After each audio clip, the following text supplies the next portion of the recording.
मुख्य जो मुद्दा था तीर्थराज पुष्कर की बड़ी बस्ती स्थित शमशान घाट है, जहां गुर्जर समाज के पूरे राजस्थान से लोग दाह संस्कार करने के लिए आते हैं। वहीं दूर दराज के लोग आते हैं। पुष्कर क्योंकि एक धार्मिक नगरी है, पुष्कर के अंदर लोगों की आस्था है कि पुष्कर के अंदर जब दाह संस्कार होता है तो ऐसा माना जाता है कि उसे मोक्ष की प्राप्ति होगी। इसलिए कई लोग दूर दराज से आते हैं। पुष्कर के लोकल लोग आते हैं, अजमेर के लोग आते हैं। तो उस शमशान घाट के अंदर करीब 80 लाख रुपए का काम जन सहयोग से कराया गया था। एक बहुत बड़ा हॉल बनाया गया था, पानी की व्यवस्थाएं की गई थी और टीन शेड लगवाए गए थे और काफी व्यवस्थाएं की गई थी। परंतु वहाँ मेंटेनेंस का जो अभाव है उसकी पूर्ति नगर परिषद द्वारा ही की जा सकती है कि वहाँ स्थायी रूप से कम 2 सफाई कर्मचारी लगाए जाए जो नियमित रूप से उसकी सफाई करे। वहाँ एक सुलभ कॉम्प्लेक्स पहले से बना हुआ है, परंतु वर्षों से बंद पड़ा हुआ है और उसकी हालत बहुत जीर्णशीर्ण हो चुकी है। तो उसके लिए कलेक्टर साहब से मिले थे, क्योंकि ये 2 सुविधाएं बहुत जरूरी है जो मूलभूत सुविधाओं में आती है।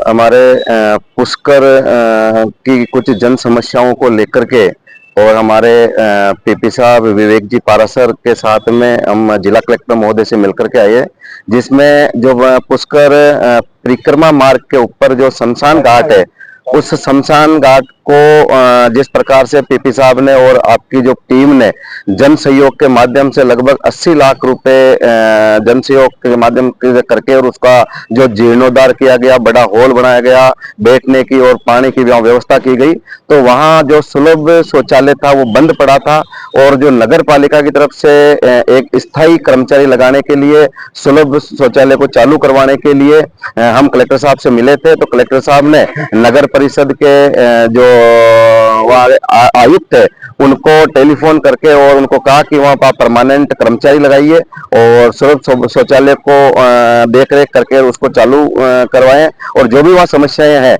उनका तुरंत निदान करके और उनका निराकरण करें, उसको लेकर के हम कलेक्टर साहब से मिले थे। निश्चित रूप से वहाँ जो जिस प्रकार से गुर्जर समाज के पूरे राजस्थान से वहाँ लोग आते हैं और आसपास के भी और पुष्कर के भी मतलब जो लोगों की, और वो बड़ा शमशान है, उसमें जो सुविधाएं होनी चाहिए उसकी काफी तो जन सहयोग के माध्यम से हुई है और बाकी आज कलेक्टर साहब से मिलकर के और उनको सुचारू रूप से चालू करवाने के लिए निवेदन किया और एंड टू एंड आयुक्त महोदय का कि भाई ये चालू हो जाएगी। मुद्दा था तीर्थराज पुष्कर की बड़ी बस्ती स्थित शमशान घाट है, जहां गुर्जर समाज के पूरे राजस्थान से लोग दाह संस्कार करने के लिए आते हैं। वहीं दूर दराज के लोग आते हैं। पुष्कर क्योंकि एक धार्मिक नगरी है, पुष्कर के अंदर लोगों की आस्था है कि पुष्कर के अंदर जब दाह संस्कार होता है तो ऐसा माना जाता है कि उसे मोक्ष की प्राप्ति होगी। इसलिए कई लोग दूर दराज से आते हैं। पुष्कर के लोकल लोग आते हैं, अजमेर के लोग आते हैं। तो उस शमशान घाट के अंदर करीब 80 लाख रुपए का काम जन सहयोग से कराया गया था। एक बहुत बड़ा हॉल बनाया गया था, पानी की व्यवस्थाएं की गई थी और टीन शेड लगवाए गए थे और काफी व्यवस्थाएं की गई थी।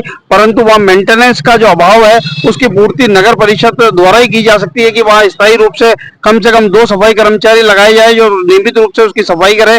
वहाँ एक सुलभ कॉम्प्लेक्स पहले से बना हुआ है, परंतु वर्षों से बंद पड़ा हुआ है और उसकी हालत बहुत जीर्णशीर्ण हो चुकी है। तो उसके लिए कलेक्टर साहब से मिले थे, क्योंकि ये 2 सुविधाएं बहुत जरूरी है जो मूलभूत सुविधाओं में आती है।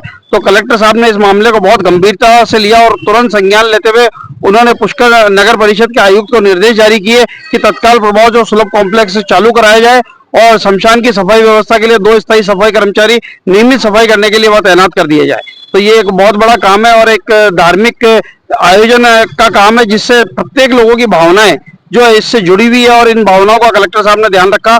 तो पूरे पुष्कर वासियों के लिए यदि ये चालू हो जाएगा तो हम सब पुष्करवासी जिला कलेक्टर साहब का धन्यवाद ज्ञापित। किस तरीके का आश्वासन नहीं, उन्होंने तत्काल निर्देश जारी किया आयुक्त को कि ये तत्काल प्रभाव से इसे चालू कराइए और नियमित सफाई कर्मचारी लगाए, क्योंकि ये कोई बड़ा काम नहीं है, बिल्कुल होने वाला काम है। क्योंकि नगर परिषद से सफाई कर्मचारी लगाना एक मामूली सा काम है, सैकड़ों सफाई कर्मी पहले ही काम कर रहे हैं। सुलभ कॉम्प्लेक्स बना हुआ है, कोई नया निर्माण कराना नहीं है, उसकी थोड़ी बहुत जो अव्यवस्था है उन्हें दुरुस्त कर उसे चालू कराना है। तो ये जल्दी काम करने का कलेक्टर साहब ने तत्काल टेलीफोन पे ही निर्देश जारी कर दिए। एक बहुत बड़ी बात है और एक जिला कलेक्टर द्वारा ऐसा किया जाना एक बहुत अच्छी बात है। हम उनकी पूरी प्रशंसा करते हैं।